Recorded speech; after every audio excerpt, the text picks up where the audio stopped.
नमस्कार दोस्तों, जोश IAS PCS के यूट्यूब चैनल पे आप सभी का स्वागत है।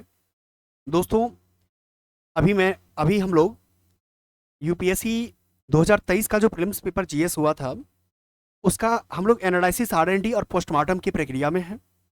हम लोगों ने देखा है कि ट्रिक्स, टेक्निक और एलिमिनेशन की मदद से किस प्रकार से हम लोग क्वेश्चन को अधिक से अधिक सॉल्व कर सकते हैं। टोटली ट्रिक्स, मैं कह सकता हूँ टोटली ट्रिक्स के माध्यम से हम लोग सॉल्व करने की थोड़ा सा कॉमन सेंस लगाएंगे तो मेरा आंसर सही हो जाता है। दोस्तों, हम लोग इससे पहले 1 से लेकर के 30 तक क्वेश्चन कर चुके हैं। आप जरूर इससे पहले देख लें, क्योंकि मैंने इसमें कई सारी ऐसी ट्रिक्स बताया है जो आपको आपके लिए फायदा हो सकता है। यदि आप 2024 का प्लानिंग कर रहे हैं, 2025 का प्लानिंग कर रहे हैं, या अगर आगामी ईपीएफओ का प्लानिंग कर रहे हैं, तो आप जरूर, आपके लिए लाभकारी होगा। ये ट्रिक्स आप जरूर देख के जाएं इससे पूर्व वाले को। नेक्स्ट हम लोग 31 नंबर क्वेश्चन देखते हैं। क्या कहता है कि सारभूत रूप से विधि की सम्यक प्रक्रिया का अभिप्राय क्या है। ये दोस्तों आर्टिकल्स 14 से जुड़ा हुआ है। अब आर्टिकल्स 14, ये आर्टिकल्स 14 क्या कहता है, विधि की सम्यक प्रक्रिया का मतलब क्या होता है कि एक ऐसा न्याय प्रणाली होना चाहिए जो क्या होना चाहिए, फेयर होना चाहिए, फेयर एप्लीकेशन होना चाहिए। क्या होना चाहिए? फेयर होना चाहिए। अब देखिए दोस्तों, यहाँ पर क्या नैसर्गिक न्याय, ये नहीं होगा। विधि के समक्ष समता, आप जानते हैं कि आर्टिकल 2 में 14 में क्या लिखा हुआ है, दो प्रकार की है, विधि द्वारा स्थापित पद्धति और विधि के समक्ष समता। ये दोनों तो दोस्तों नहीं होगा।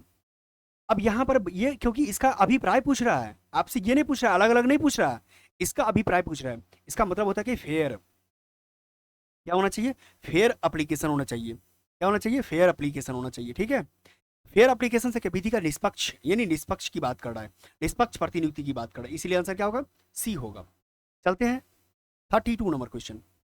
32 नंबर क्वेश्चन में क्या कहता है मेरा दोस्तों, 32 में कहता है कि निम्नलिखित कथनों पर विचार करना है कि भारत में जो दैनंदिन जेल प्रशासन के लिए जेलों के अनुरक्षण राज्य सरकार अपने नियमों और विनियमों से करती है। इससे पहले दोस्तों यूपीएससी ने पूछ चुका है पैरोल से रिलेटेड क्वेश्चन, यूपीएससी ने पैरोल से रिलेटेड क्वेश्चन पूछ चुका है। आप जब उसको देखेंगे तो उसमें आपको कुछ नजदीकियां दिखेगी।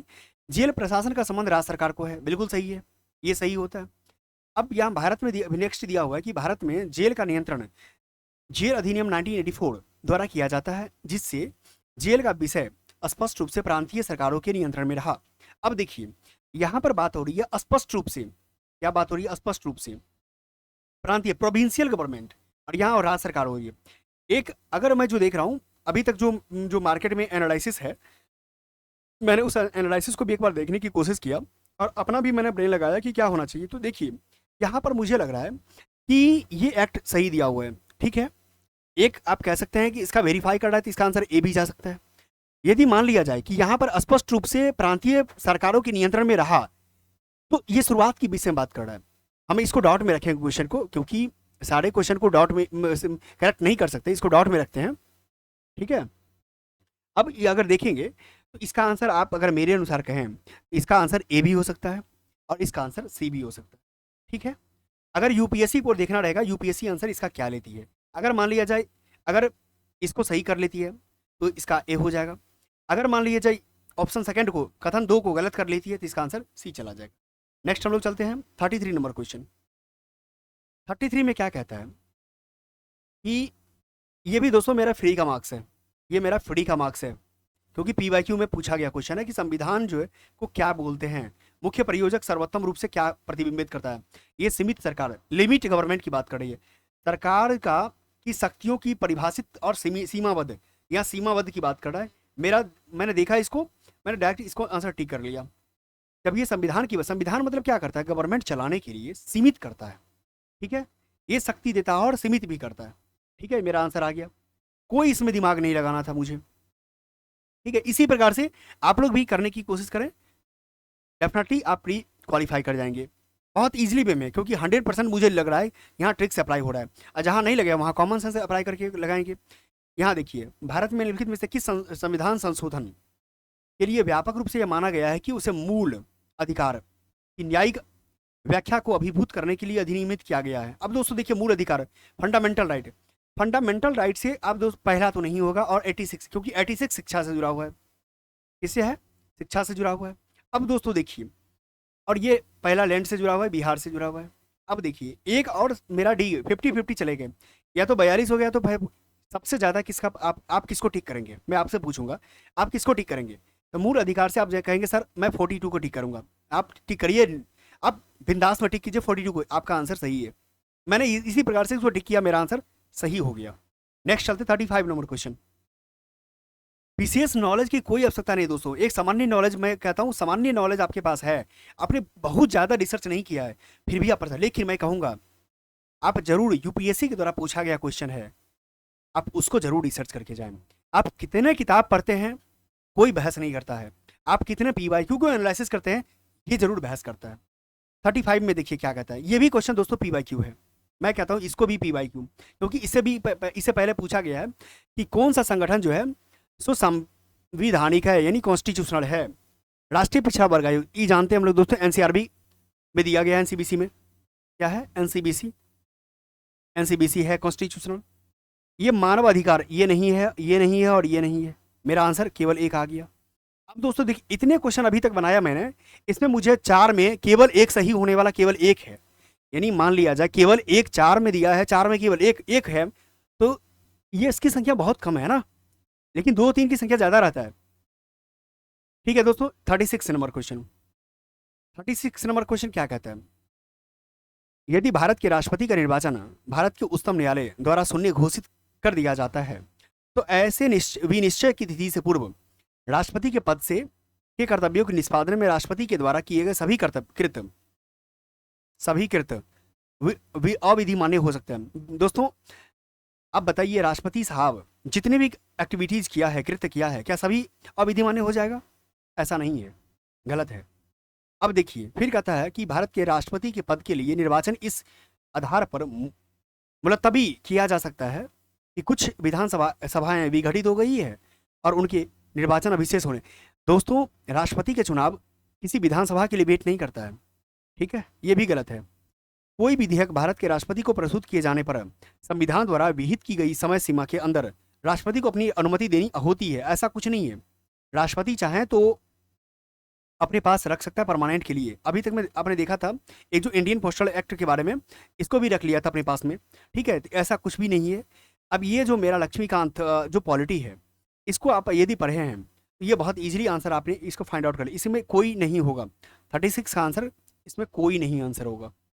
ठीक है, नेक्स्ट चलते हैं दोस्तों, 37 नंबर क्वेश्चन।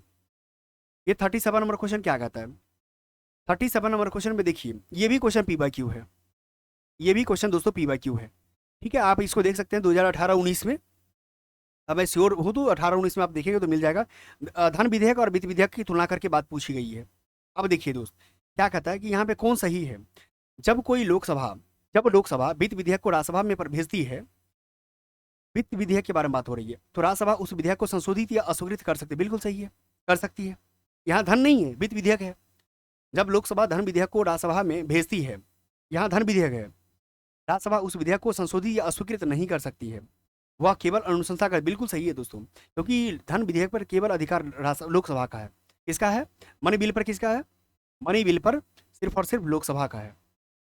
लोकसभा राज्यसभा के बीच असहमति होने पर धन विधेयक के लिए कोई संयुक्त बैठक नहीं होती। दोस्तों यही तो था पीवाईक्यू, आप 2022 का पेपर आप उल्टा करके देखें आपको मिल जाएगा, कोई संयुक्त बैठक नहीं होती है, किंतु वित्त विधेयक के लिए संयुक्त बैठक होती है, बिल्कुल सही है, ये भी सही है। ये नहीं मेरा 3 का 3 मेरा सही है दोस्तों, ये 3 का 3 मेरा क्या है, सही है। चलते हैं हम लोग 38 नंबर क्वेश्चन। 38 नंबर क्वेश्चन क्या कहता है, कहता है कि एक बार यदि केंद्र सरकार किसी क्षेत्र को समुदाय संरक्षित अधिसूचित कर देती है तो, अब कम्युनिटी रिजर्व की बात हो रही है, क्या हो रही है, कम्युनिटी रिजर्व की बात हो रही है। अब हम लोग देख लेते हैं कि कम्युनिटी रिजर्व में क्या बात की जा रही है। सबसे पहली बात दोस्तों मैं कहूंगा इसे भी पी बाई क्यू। आप कहेंगे कैसे सर? अब याद कीजिए कि एक बार क्वेश्चन पूछा गया था कि कम्युनिटी रिजर्व को जो है इसमें सबसे उसका कार्यभार संभालने का सबसे निचले स्तर पे किसका होता है, उसका आंसर ग्राम सभा लिया था। याद कीजिए, ग्राम पंचायत या ग्राम सभा लिया था, ग्राम पंचायत या ग्राम सभा लिया था। ठीक है, तो अब बताइए यहां से क्वेश्चन आप P by Q theme based देखेंगे, क्या कहता है कि राज्य का मुख्य वन्य जीव वार्डन ऐसे वन का नियंत्रण प्राधिकारी बन जाता है, बिल्कुल सही है। ऐसे क्षेत्र में शिकार की अनुमति नहीं होती है। बिल्कुल सही है दोस्तों, शिकार की अनुमति नहीं होती, यानी दो मेरा सही है, यानी मेरा दो सही हो गया। ऐसे क्षेत्र के लोगों को गैर इमारती लकड़ी वनोत्पाद की संग्रह करने की अनुमति होती है, जैसे नहीं, ये गलत है। ये क्या है? अनुमति होती है, गलत है। जब भी आपने कम्युनिटी रिजर्व घोषित कर दिया तो आप इसको संग्रह नहीं कर सकते। ऐसे क्षेत्र के लोगों को पारंपरिक कृषि प्रथाओं की अनुमति, फिर देखिए दोस्तों, कृषि की बात है, जब आपने उसको रिजर्व कर दिया तो पारंपरिक कृषि कैसे होगा? ये भी गलत है, यानी दो गलत है दो सही है। इस आधार पर मेरा आंसर क्या होगा?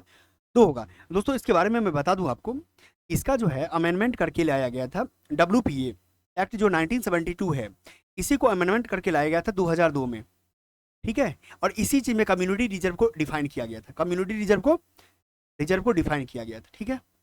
चलते दोस्तों नेक्स्ट, देखिए कितना इजी तरीके से हम लोग डील कर रहे हैं क्वेश्चन को। नेक्स्ट चलते हैं 39 नंबर क्वेश्चन, ठीक है। 39 नंबर क्वेश्चन में क्या कहता है? यहाँ कहता है अनुसूचित क्षेत्र की बात हो रही है। क्या बात हो रही है? अनुसूचित, शेड्यूल्ड एरिया की बात कर रहा है। अब हम देखते हैं क्या है इसमें। किसी राज्य के भीतर किसी क्षेत्र की अनुसूचित क्षेत्र के रूप में अधिसूचना राष्ट्रपति के एक आदेश के माध्यम से होती है। बिल्कुल दोस्तों, एक राष्ट्रपति को लगता है कि कोई एरिया को शेड्यूल्ड करना है तो वो कर सकते हैं। नेक्स्ट कहता है कि अनुसूचित क्षेत्र के रूप में बनने वाली सबसे बड़ी प्रशासनिक इकाई जिला होता है और सबसे छोटी इकाई ब्लॉक में गांवों के समूह होते हैं। बिल्कुल सही है, ये भी सही है। संबंधित राज्यों के मुख्यमंत्री से अपेक्षित है कि वे राज्यों की अधिसूचित क्षेत्रों की प्रशासन के विषय में केंद्रीय गृह मंत्रालय को वार्षिक। दोस्तों यहाँ पर देखिए, यूपीएससी के माइंडसेट को रीड कीजिए कि क्या यूपीएससी कहाँ गलती करती है। ये भी जनरल स्टेटमेंट है, ये भी जनरल स्टेटमेंट है, और यहाँ पर मुख्यमंत्री दे दिया। क्या यहाँ नहीं लगता है कि कुछ चेंजिंग कर सकता है यूपीएससी? यहाँ राजपाल होना चाहिए। क्या होना चाहिए? राजपाल होना चाहिए, ठीक है, यहाँ राजपाल होना चाहिए। इसीलिए ये क्या हो गया? गलत हो गया, यानी मेरा क्या हो गया? और ट्रिक्स में मेरा कहता है तीन में तीन सही नहीं होगा और तीन में एक सही नहीं होगा, यानी मेरा आंसर क्या जा रहा है? दो जा रहा है आंसर मेरा सही, ठीक है। नेक्स्ट चलते हैं दोस्तों 40 नंबर क्वेश्चन। 40 नंबर क्वेश्चन क्या कहता है? ये दोस्तों ये भी मेरा फ्री का मार्क्स है, ये भी मेरा फ्री का मार्क्स है, और ये मेरा सही हो गया, ठीक है। फ्री का क्वेश्चन है, मेरा सही हो गया। कैसे? अब मेरा PYQ क्या कहता है? PYQ कहता है कि डिफाइन, जब कॉन्स्टिट्यूशनल खासकर पॉलिटी में, इंडियन पॉलिटी में जब डिफाइन की बात करें तो आप मान लीजिए गलत है। ये डिफाइन जो होता है क्या होता है? मेरा गलत होता है। यहाँ देखिए डिफाइन परिभाषित करता है, ये मेरा गलत हो गया। जब मेरा ये गलत हुआ यानी मेरा दो गया हो गया, गलत है। अब मेरा दो गलत है, इसका मतलब मेरा आंसर क्या जा रहा है? अब देखिए दो गलत हो गया, यानी मेरा दो गलत हुआ, आंसर मेरा चला गया सी। मैं पढ़ा भी नहीं इसको और मेरा आंसर सही हो गया, ठीक है। ये अब बताइए ट्रिक्स कैसे नहीं लगा? आप कहते हैं मार्केट में है कि ट्रिक्स अप्लाई नहीं होता है, ये मेरा ट्रिक्स अप्लाई हो गया और फ्री का मार्क्स है मेरा। अब पढ़ लीजिए कि क्या है इसमें, आर्टिकल 16(4) में क्या बनाई गई है। आरक्षण नीतियों के बारे में बात हो रही है, प्रशासन दक्षता बनाए रखने के लिए 355 में सीमित करेगी, बिल्कुल सही है। अब ये जनरल स्टेटमेंट है। अब दोस्तों देखिए ये भी मेरा हो गया। अब दोस्तों ये ट्रिक्स टेक्निक कैसा लगा आपको, आप जरूर कमेंट करके बताएंगे। अब दोस्तों हम लोगों ने 1 से लेकर 40 तक किया है, प्योर ट्रिक्स और टेक्निक के माध्यम से डील करने की कोशिश किया है। अगर मान लिया जाए ट्रिक्स टेक्निक अप्लाई करके अगर मेरा अगर प्रीलिम्स हो रहा है तो मेरा क्या जा रहा है, ठीक है, ठीक है दोस्तों, थैंक यू।